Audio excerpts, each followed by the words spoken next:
ఈనాడు మీరు చేసే క్రిస్మస్ పండగ యేసుక్రీస్తు జన్మదినము కాదు. ఏ పాస్టర్ అయినా ఒకవేళ యేసుక్రీస్తు జన్మదినం అని చెప్తే మళ్ళా మీ ఊరు రాను నేను. వినండో సార్ ఎవరైనా ఇక్కడ ఉంటే, డిసెంబర్ 25 యేసు ప్రభు పుట్టినరోజని ఏ పాస్టర్ అయినా చెప్తే మళ్ళా మీ ఊరు రాను నేను. ప్రతి పాస్టర్కి తెలుసు డిసెంబర్ 25 యేసు ప్రభు పుట్టినరోజు కాదని. అది అన్యుల పండగది, అది రోమియుల పండగది, బయలుదేవుని ఆరాధించే పండగది,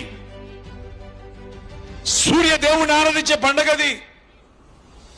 కానీ క్రీస్తు పుట్టాడు. ఎందుకు పుట్టాడు? పాపులను రక్షించుటకు క్రీస్తు యేసు ఈ లోకమునకు వచ్చిన మాట నమ్మదగినది, పూర్ణ అంగీకారమునకు యోగ్యమునైనది. నువ్వింకా పాపిగా తాగి పిచ్చ పిచ్చ యాసాలేస్తూ పిచ్చ పిచ్చ డాన్సులు వేస్తూ బూతులాడుతూ సిగరెట్లు కాలుతూ సినిమాలు చూస్తూ వ్యభిచారం చేస్తూ నువ్వు క్రిస్మస్ చేస్తావా?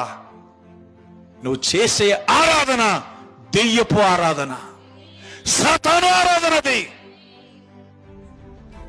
తాగుబోతులు కాదు ఆయన కావాల్సింది, వారిని రక్షించడానికి ఆయన వచ్చాడు. ఎవరైతే ఆయన ద్వారా రక్షించబడ్డారో వారిలో క్రీస్తు ఆరాధించబడుతున్నాడు.